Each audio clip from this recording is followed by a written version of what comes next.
Welcome to Impact Masters Podcast in collaboration with Africa's Talking Retold Podcast, where every conversation sparks new insights. Join us as we delve into the stories of extraordinary individuals who are shaping our world. Movers and shakers in tech, policymakers, entrepreneurs, entertainers, and all those whose stories are worth telling. Get ready to be inspired, challenged, and transformed. Welcome, and let's embark on this journey of discovery together. Impact Masters Podcast. You can check us out on all social media platforms. You can also find us across all podcast channels. Simply search for Impact Masters, then subscribe, follow, and share. www.impactmasters.io. Here's your host, Michael Kamathi.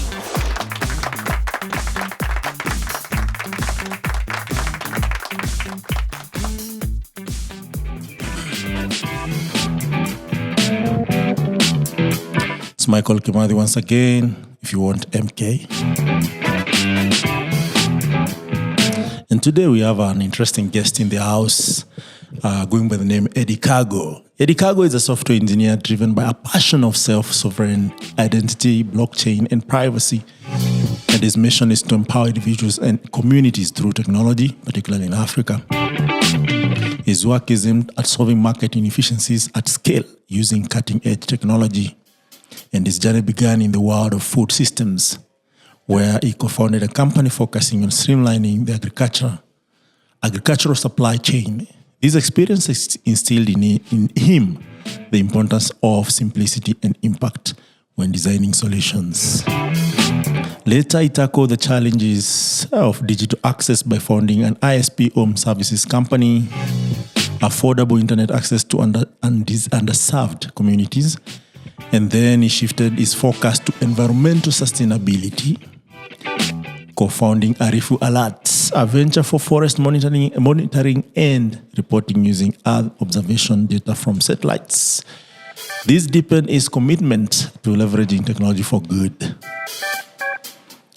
He led the development of Vibranium ID, a pioneering identity verification platform built on blockchain technology to ensure individual control and privacy. He believes this holds immense potential for financial inclusion, secure access to services, and trust building in Africa and beyond.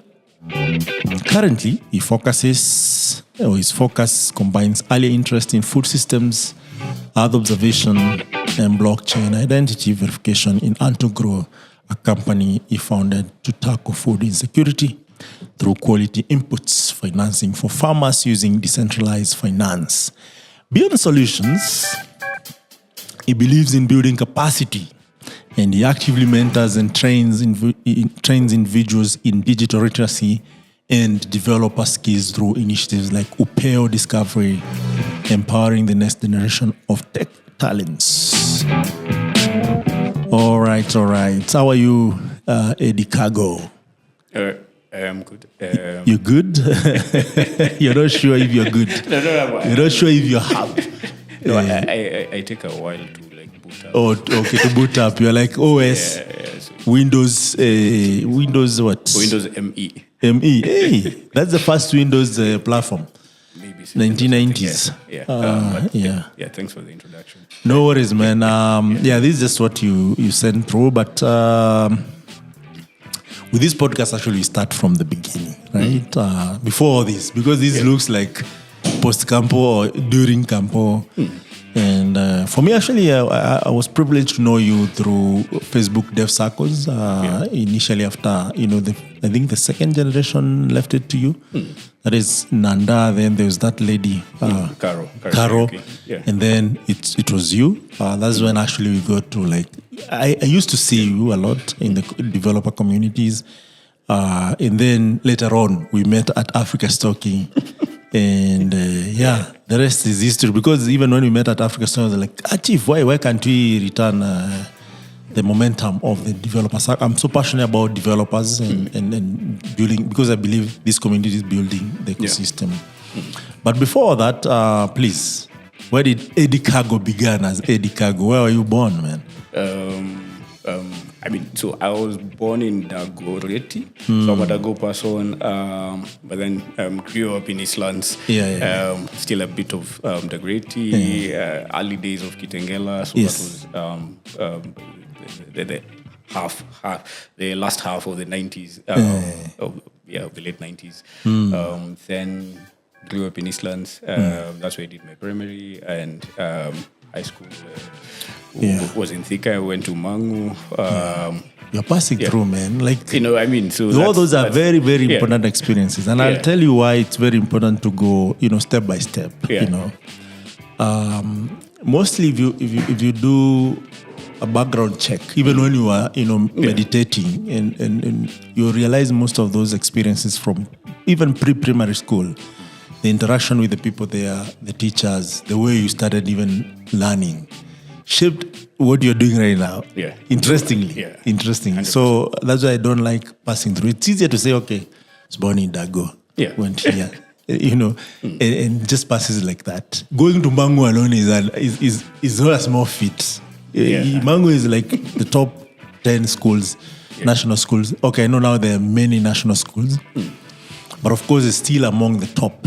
These guys even have piloting in that school. So it's not something to just, pass through. So I would like you to take your time and take us through like we were there. Like if we listen to you, we'll actually go through that journey with you.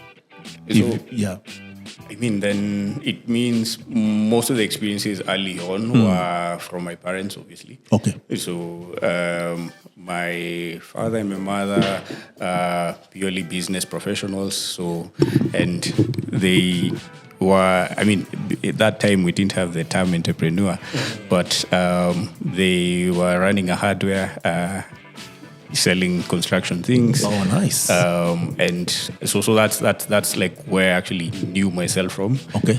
No, actually before that, they had a small shop, retail. And just like just normal shop. Just a normal shop, selling, milk, bread, sweets, and the usual. So after which they set up a hardware business. We're selling construction material. And that's where I really got to understand life from. And that's entrepreneurship, actually. So that's the first school I had before school. Okay. So I was maybe 4 years old. Were you helping out? Were you going to hang around the hardware or? No. So naturally you'd find yourself there because there's no like daycare, so you just hang out with your parents, seeing customers coming in, picking things. But then after that, the hardware was somewhere in Kitengela. So we moved now to Eastlands where we set up a butchery shop. Okay. So now the butchery shop is actually where I did a lot of work, helping out. I got to understand the parts of a cow. So here I was. I think I was in early days. I just joined primary school, and I think 6 years old. Between now 4 to 6 years, I was helping out, going to look for change. So I've literally grown up in Biashara. Okay. So it's very hard to define the world or my world without Biashara, as we call it, like the Kenyan term, which is entrepreneurship. It's fancier nowadays. I had that interaction with money early on before actually I was studying money in school. So now that's when I got into primary. You went to nursery school or kindergarten? I was in nursery, but I think I only went to nursery for a very short time. So I didn't last long in nursery school. Because So my elder brother, who is 3 years my senior, would go to school and I would cry and I want to go to school as well. So I didn't last long in nursery, so I was taken to class 1, kind of rushed between class 1 and class 3. So it got to a point where now when I was transferred to another school, I had to repeat class 1. Okay. I was too young. Okay. So I was actually going to get an interview to get into class 3. Okay.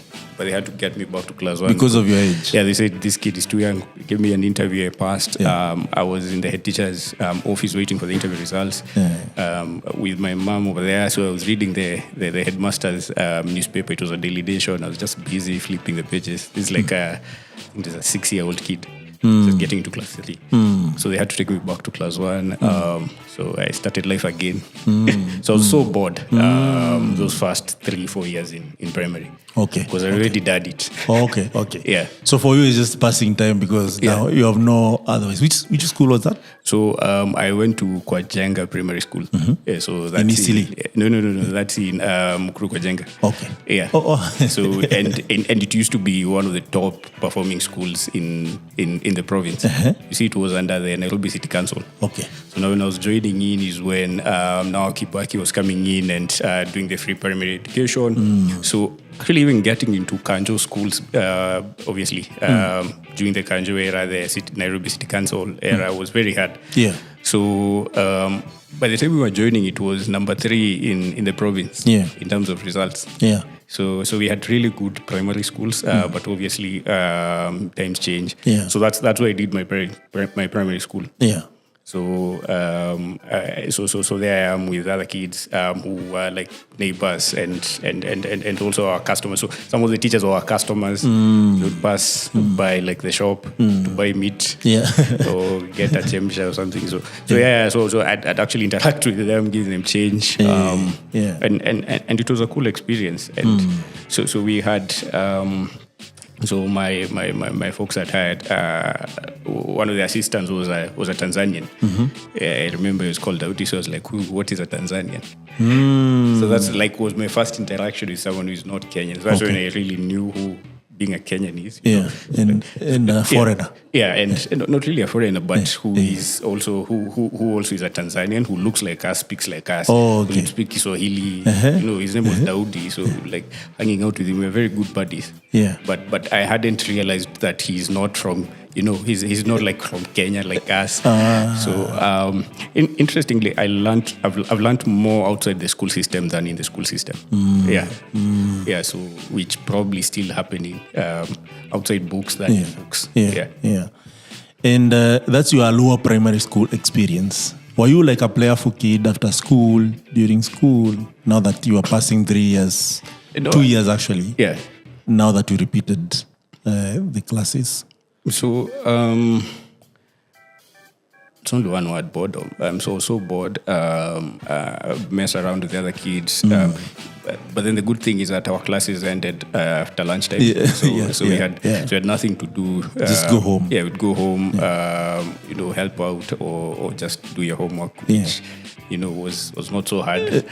So, but most of my time was now at the shop helping out.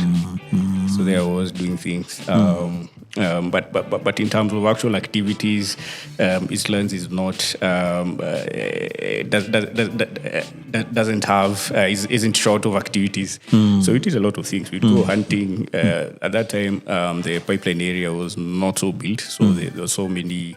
We call them matanje, so papyrus streets. So we'd go there, hunt weird things. You know? So we had like groups of boys. We'd also have our own dogs. Yeah. So we call them Garies. So most of these things which are like mainstream today have always been there. Yeah. And we actually had very good community. Maybe that's where my community sense started. Because you were the initial guys who actually who lived there. Yeah, we were like the first kids who were brought up in the area. So we'd have we'd just find ourselves bonding together to go to do Vompara Road. There's no other way I can explain that. There's no English interpretation. Swimming in the rivers. No, I mean, I'm yet to get like a good word for that, but I think Duvumpararo works. So we like not just the river. We didn't have river, so we'd have like open areas. Before stagnated water. Not really stagnated. So it's like God Created swimming pools. Yeah. So and how it used to happen is so you have a building being built and there's a foundation dug. Even today, actually, there are those and the water places, just stagnates and then there's rain, so you just go there skinny deep, move all your clothes. So we did have like the swimming pool etiquette to have like swimming costumes. But then after now leaving the water, since the soil is black cotton, so you end up looking very weird, very ashy. So we'd carry Vaseline to actually hide the fact that you are from Duvumpararo. I mean, it was a very healthy time growing up because we do a lot of crazy stuff. Fight. That's interesting. But now when I think about it, even with those with the water you're talking about, right now it's so mixed with the sewage that it's not really even you can't even do the Duvumpararo things nowadays. But of course with the rain, of course you can't miss a spot where you can get that. No, nowadays it's very hard. So you find guys have popularized swimming pools and also interestingly, obviously the kids that are being brought up after us and even today are more shielded. So they are mostly brought up by the TVs. So and this is obviously because we had digital TVs coming in. So more content was on TV. You remember we were bored because you only had KTN and TV and KBC. So Citizen wasn't that strong. It was that niche thing. So and UTV, that Kafani station. So we were so nowadays, because kids have a lot of content on TV, and now with the internet and YouTube, so it's very rare to have them out. They go maybe to swimming pools. So you get to class 4, which now is new to you. How does that change? Do you focus more? Or? No, I watch more cartoons. So that's so that's when KTN was very good with so many cartoons. And you see now we're coming from a point where we were leaving school at afternoon, around 2 p.m. So here you are, you're like, so I still have to stay around. I'd still bear with that and stay. But then at 4, you'd rush home to go watch your cartoon, your Johnny Bravos, all those. I can't remember most of them, but they were so good. But now getting to class 4 wasn't a very different experience. It was just okay. So you're still going at home around midday? No. So from class 4 onwards, it was at 4 p.m. Okay. With the rest of the school, I think 3:30 or something. So that's what we do. So at that point, most of my attention was on the TV now in the house. Okay. So it was watching a lot of things, a lot of TCMs. How does that change your perspective about life now that you're more on TV than out there with the other kids? It's actually the reason why I wear specs today. Screen time. So I would actually sleep on the seat, watching the remote. Because one thing I have to give credit is how my mother brought us up.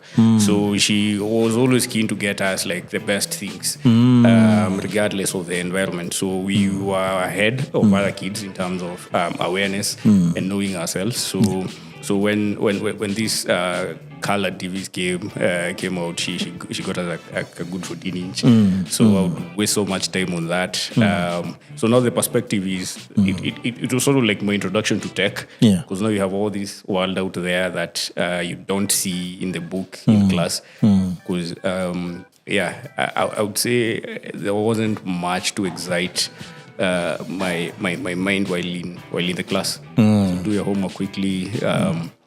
And then you see also this early exposure with adults gives you a better head start in consuming content. So that's how things were. Quite interesting, man. And by this actually these DJ movies were thing. Which was your favorite DJ voiceover? No, there are several. I mean, there was a guy who came before DJ Afro. Tell me, maybe I have my own guy.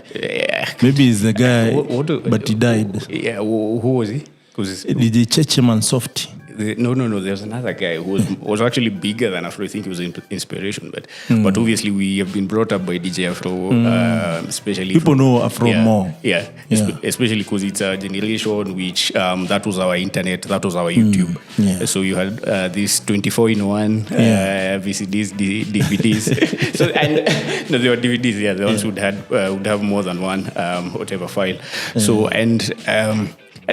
That guy was a hit. Still, is a big deal. To our entertainment, going to those video shows, we'd pay $5 and then now they upgraded. DSTV became decentralized, so now you have DSTVs in the video shows, and guys would watch football for like $20, I think $30.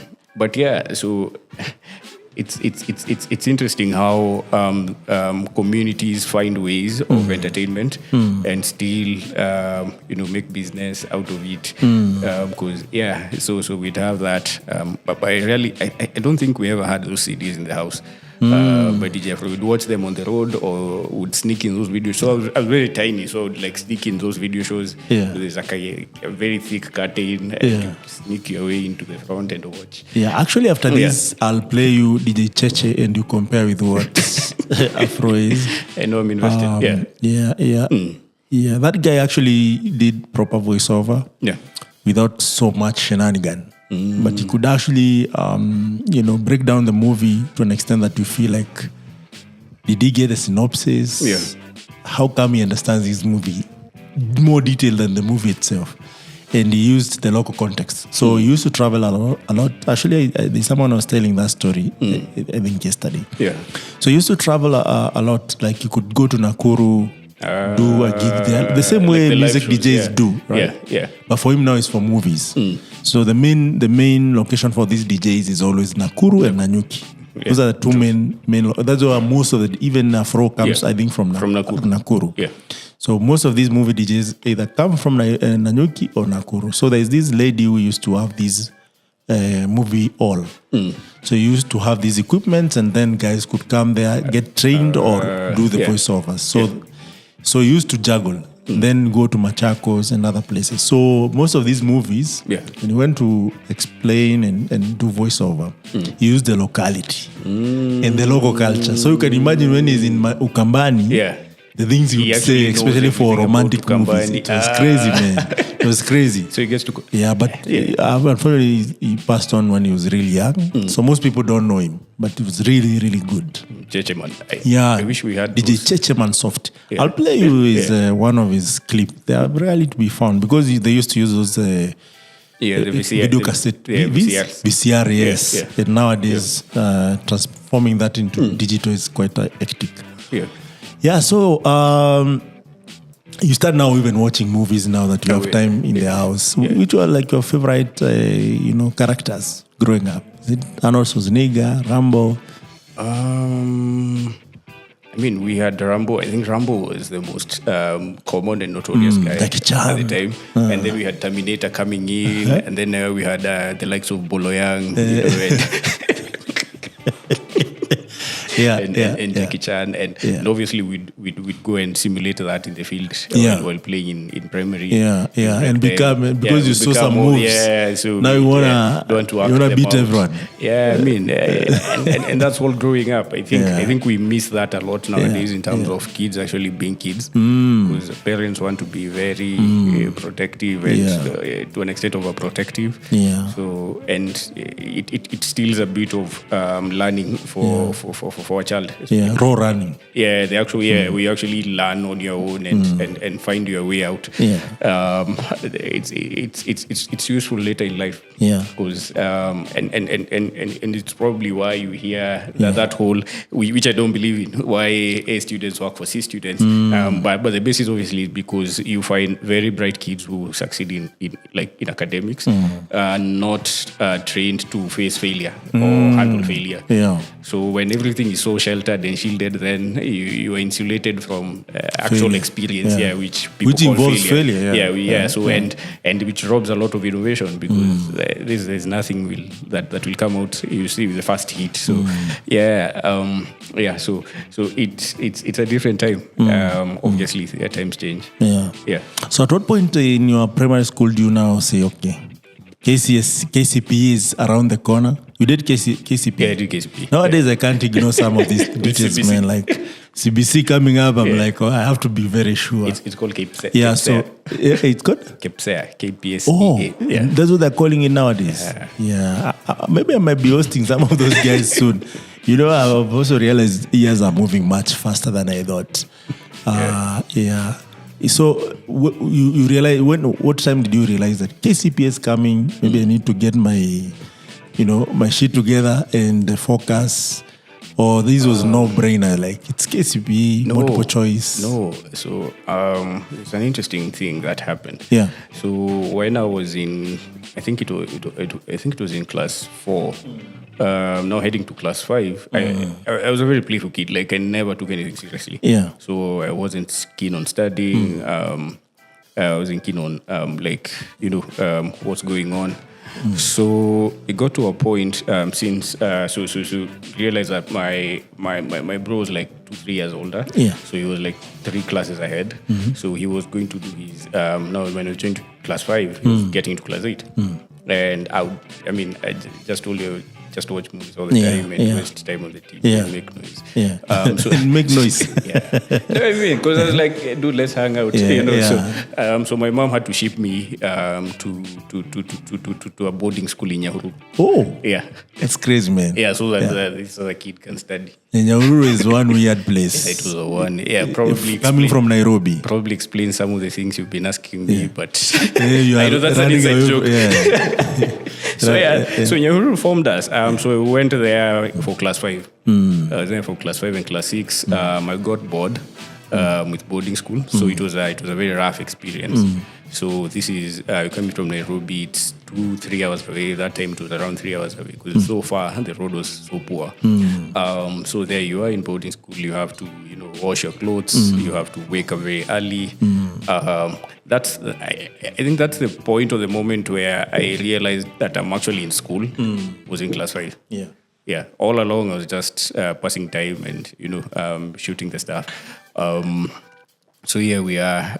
We had really crazy. So what did you do in the school? Now that you realize, KCPE is coming very fast. So do you start studying more? Do you start even going for preps and be serious about it? No, preps was mandatory. But people go there and sleep. I know, but or go there and make noise. So for that specific school, that was not an option. It was a very tough school, and it was among the top schools at the time. But the cost of the top marks was very high. It was also the reason why I just told my mother I need to shift and go back to where I was. So now I came back. But during that time we were there, we'd wake up I think at 4:30 or 5 in the morning. Yeah, in the morning, and it's very cold. Nyahururu is very cold. It's crazy, man. It's a very cold place. So we'd wear the slopes of Abadeas. Yeah, you're literally under Abadeas and near Mount Kenya, because we were near a place called Equator. So towards so it's a place called Leshao. It's a very cold place, and sometimes gets very dry.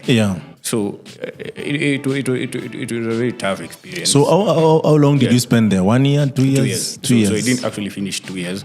So these are primary kids, school kids, and we do cross countries. Oh, interesting. So how many kilometers? I can't remember, but it was long. So we spent maybe like an hour running around the school. And everyone will have to finish. Everyone has to participate. Are you surprised that you are really fit nowadays? No, I wouldn't want that experience if I had to repeat it again, because we'd actually run very far distances across the area, and there were very big fields. It was a weird experience.